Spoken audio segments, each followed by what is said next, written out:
6 గ్యారంటీలు అన్నారు. 6 గ్యారంటీలలో 13 హామీలు ఉన్నాయి. మీకు ఇంకోటి చెప్తాను, ప్రజలకు తెలవాల్సింది ఏంటంటే ఒక ప్రాపగండా స్టార్ట్ చేసినారు. ప్రభుత్వం ఏర్పడ్డ 2 రోజుల్లోనే 2 గ్యారంటీలు మేము అమలు చేసినామని చెప్పి ఫుల్ పేపర్ యాడ్లు ఇచ్చినారు. నేషనల్ న్యూస్ పేపర్లో, లోకల్ న్యూస్ పేపర్లో అన్నిట్లు ఇచ్చినారు. అక్కడ జరిగింది ఏంది? 6 గ్యారంటీలలో మహాలక్ష్మి అనేది ఒక గ్యారంటీ కింద కాంగ్రెస్ పార్టీ ఇచ్చిన హామీలు 3. సోనియా గాంధీ గారు స్వయాన సంతకం చేసిన కార్డులో, ఆ గ్యారంటీ కార్డులో 3 ఉన్నాయి. అందులో ఉచిత బస్ ప్రయాణం అనేది ఒకటి.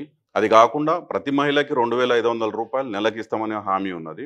మహిళలకు 500 రూపాయలకే గ్యాస్ సిలిండర్. సో ఈ 3 హామీలు కలిపి ఒక గ్యారంటీ.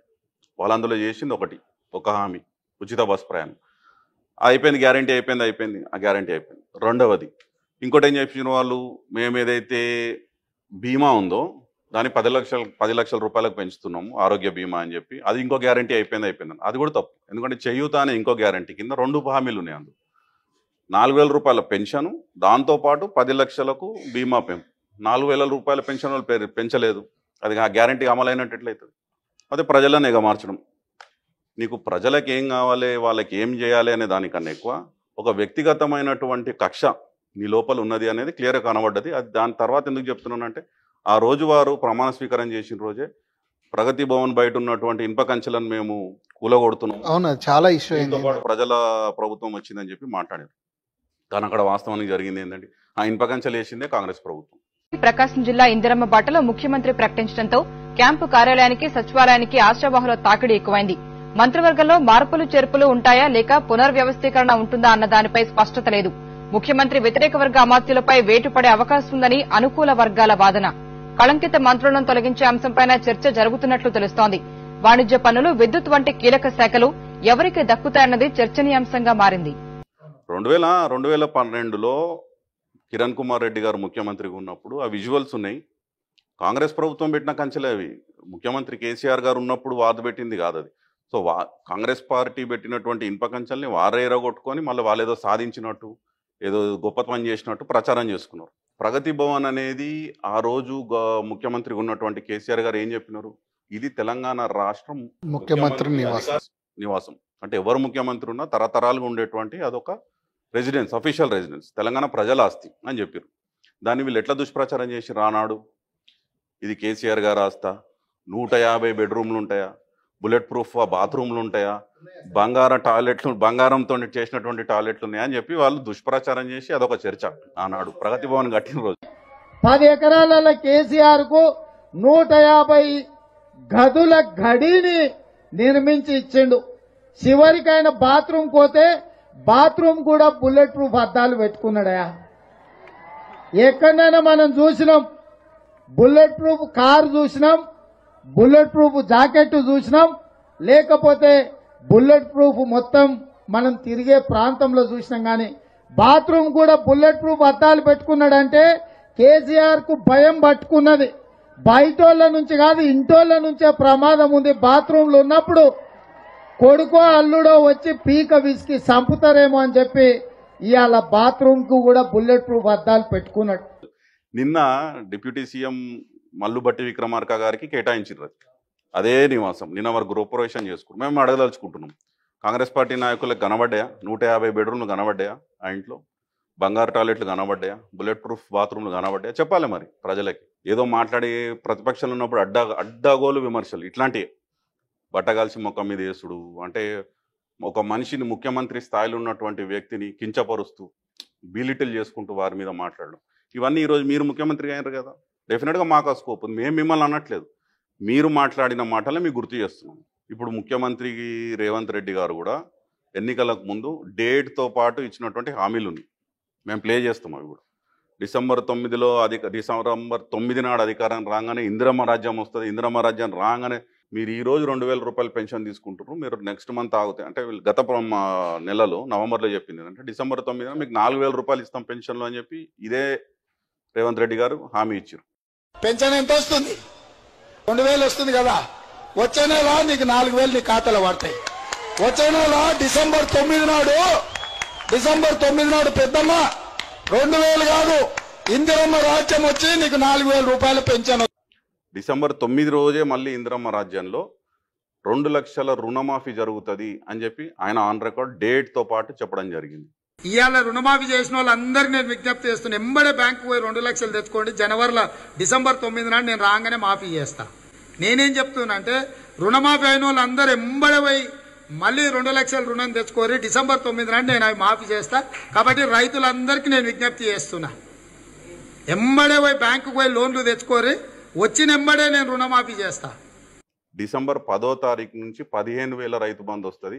10,000 రైతు బంధు తీసుకునేటోళ్ళు ఒక నెల ఆగండి, మా ప్రభుత్వం వస్తుంది, డిసెంబర్ 10కే మీ అందరి ఖాతాల్లో 15,000 రైతు బంధు వేస్తామని చెప్పి మాట్లాడడం జరిగింది. ఈ నెల రైతు బంధు వస్తే ఎకరకు 10,000, వచ్చే నెల ఇందిరమ్మ రాజ్యంలో రైతు భరోసా పథకం కింద ప్రతి ఎకరాకు ప్రతి రైతుకు ప్రతి సంవత్సరం 15,000 రూపాయలు ఇచ్చే బాధ్యత ఇవాళ మీకు రైతు బంధు ఖాతాలు పడేది ఉండే. హరీష్ రావు అడ్డగోలుగా మాట్లాడితే ఎలక్షన్ కమిషన్ హరీష్ రావు ఉండబెట్టి గుర్తింది కానీ మన ఖాతాల పైసలు ఏర్పాటు చేసింది. అందుకే డిసెంబర్ 9 నాడు ఇందిరమ్మ రాజ్యం ఏర్పడుతుంది. డిసెంబర్ 10 నుంచి నీ ఖాతాలలో రైతు బంధు పథకంలో నీ పైసలు టంగ పడతాయి. ఇవన్నీ చెప్పినాక ఈరోజు 9 పోయింది, 10 పోయింది, ఈరోజు 15, ఇంకో 5 రోజులు అయిపోయింది. మరి ఏమైనాయండి? ఆ డేట్లు ఏమైనాయి, వాళ్ళ హామీలు ఏమైనాయి, ఆ గ్యారంటీలు ఏమైనాయి? నిన్న కాక మొన్నండి, just 2 days back Telangana government గత 10 సంవత్సరాలలో Telangana state finances at a glance అని చెప్పి కొత్త ముఖ్యమంత్రి గారి ఫోటోతోని, ఉప ముఖ్యమంత్రి గారి ఫోటోతోని, రేవంత్ రెడ్డి గారిది, బట్టి విక్రమార్క గారి ఫోటోతోని ఒక బుక్లెట్ రిలీజ్ చేసింది మొన్న ప్రభుత్వం. అందులో ఏముంది? గత 10 సంవత్సరాలలో తెలంగాణ రాష్ట్రంలో స్థూల ఉత్పత్తి జిఎస్డిపి 2014లో 5,05,000 కోట్లు ఉంటే 2023కి అది 13,27,000 కోట్లకు పెరిగింది. అంటే 160% పెరిగిందని చెప్పి వాళ్ళే ప్రచురించారు. అదే టెస్టిమోనీ కదా మీకు ఎంత పెరిగింది ఆదాయం రాష్ట్రంలో అని చెప్పడానికి. దాంతోపాటు తలసరి ఆదాయం కూడా అట్లే పెరిగింది. గత 9 సంవత్సరాల్లో దేశంలోనే నంబర్ 1 స్థాయికి మన పర్ క్యాపిటల్ ఇన్కమ్ తలసరి ఆదాయం పెరిగింది. వీళ్ళు ఇంకొక ప్రచారం ఏం చేస్తున్నారు అంటే లీకులు ఇస్తున్నారు మీడియాకి. శ్వేతపత్రం విడుదల చేస్తాము, తెలంగాణలో 80,000 కోట్ల అప్పు కేవలం విద్యుత్ శాఖలనే జరిగింది, డిస్కామ్లన్నీ అప్పుల పాలైనాయి అని చెప్పి. మేము ఒకటే అడగదలుచుకున్నాం, ప్రజలకు తెలవాల్సిన నిజాలు ఉన్నాయి కొన్ని. తెలంగాణ ఏర్పడ్డప్పుడు, ఉమ్మడి ఆంధ్రప్రదేశ్ నుంచి తెలంగాణ విడిపోయినప్పుడు మన వాటా కింద 22,450 కోట్లు మనకు వచ్చింది అప్పు, సంక్రమించింది. అది వారసత్వంగా మనం కొత్తగా చేసిన అప్పు కాదు అది. ఆ 23,000 కోట్లు, దాదాపు 23,000 కోట్లు ఈ 10 సంవత్సరాల్లో చూసుకుంటే దాని వడ్డీ కానీ దాని మీద వచ్చేది అదే 50,000 అవుతుంది మాట్లాడుకోవాలంటే. 80,000లో 50,000 కోట్లు అప్పుడున్న కాంగ్రెస్ ప్రభుత్వం ఇచ్చిపోయింది తెలంగాణ రాష్ట్రానికి. అది పక్కన పెట్టండి. మనం దేని మీద చేసినాం అప్పు? ఇప్పుడు యాదాద్రి దగ్గర ఏదైతే పవర్ ప్లాంట్ కట్టుకుంటున్నామో దాదాపు 4,000 మెగావాట్ల ప్లాంట్, అది 27,000-28,000 కోట్లు ఖర్చు పెట్టి మనం నిర్మాణం చేసుకుంటున్నాం. అది ఇంకో 2-3 నెలల్లో ఆల్మోస్ట్ ఏప్రిల్ మే కల్లా అది రెడీ అయిపోతుంది. అది కాకుండా మనం రైతులకు ఉచిత కరెంట్ ఇచ్చుకున్నాం సబ్సిడీ కింద. దాని కింద ఆల్మోస్ట్ 42,000 కోట్లు ఇప్పటికీ ప్రభుత్వం ఖర్చు పెట్టింది. మనం ఈ గత 9.5 సంవత్సరాలలో మనకున్న అప్పుడు 2014లో ఇన్స్టాల్డ్ పవర్ కెపాసిటీ 7,778 మెగావాట్లు ఉంటే ఈరోజు 18,500 మెగావాట్లకు పెంచుకున్నాం. అప్పుడు 400 కేవీ సబ్స్టేషన్లు 6 ఉంటే ఈరోజు అది 25కు పెరిగింది. ఆ రోజు 220 కేవీ సబ్స్టేషన్లు 52 ఉంటే ఈరోజు అది 103కు పెరిగింది. ఆ రోజు పవర్ లైన్స్ 4.8 లక్షలు ఉంటే ఈరోజు 6.8 లక్షలకు పెరిగింది. ఆ రోజు ఉన్నటువంటి ట్రాన్స్ఫార్మర్లు ఎన్ని, ఈరోజు ఉన్నటువంటి ట్రాన్స్ఫార్మర్లు ఎన్ని? ఇవన్నీ మీరు చూస్తే అసలు ఈ 80,000 కోట్లు అనేది నథింగ్. అంటే ఇంత మనం పెట్టుబడి పెట్టినాము, ఇన్వెస్ట్మెంట్ ఇంటూ క్యాపిటల్ అంటే ఇన్ఫ్రాస్ట్రక్చర్ బిల్డప్కి మనం పెట్టుకున్నాం. తద్వారానే ఈరోజు పవర్ డెఫిసిట్ లేని స్టేట్గా, సెల్ఫ్ సఫిషియెంట్ స్టేట్గా మనం వేరే రాష్ట్రాలకి పవర్ ఇవ్వగలిగే స్థాయికి పెరిగింది Telangana. Per capita consumption of పవర్లో ఈరోజు నంబర్ 1 ఇస్ తెలంగాణ. ఉత్తమ్ కుమార్ రెడ్డి గారు ఏమన్నారండి? ఇదే ప్రగతి భవన్ మేము హాస్పిటల్గా మారుస్తాము, ఆన్ రికార్డు ఉంది అది. మేము ఇది హాస్పిటల్ అధికారంలోకి రాగానే వెంబడే దీన్ని హాస్పిటల్గా మారుస్తాము, పేద ప్రజలకు ఉచితంగా వైద్యం చేయగలిగే ఒక బ్రహ్మాండమైన హాస్పిటల్గా మేము చేంజ్ చేస్తాము. ఏమైందండి? మళ్ళీ ఈరోజు అదే అధికారిక నివాసము డిప్యూటీ సీఎం బట్టి విక్రమార్క గారికి అలాట్ చేసాడు రేవంత్ రెడ్డి గారు. మరి ఏమైంది? వాళ్ళు చెప్పిన హాస్పిటల్ ఏడిపోయింది? అది అప్పుడు రెసిడెన్సే, ఇప్పుడు రెసిడెన్సే, ఏం మారలేదు కదా. ఇప్పుడు 7 రోజుల్లో ఏం జరిగిందంటే, ఒకటి రైతు బంధు డిసెంబర్ 10కి ఇస్తామని చెప్పినారు, ఇవ్వలేదు, మోసమే కదా.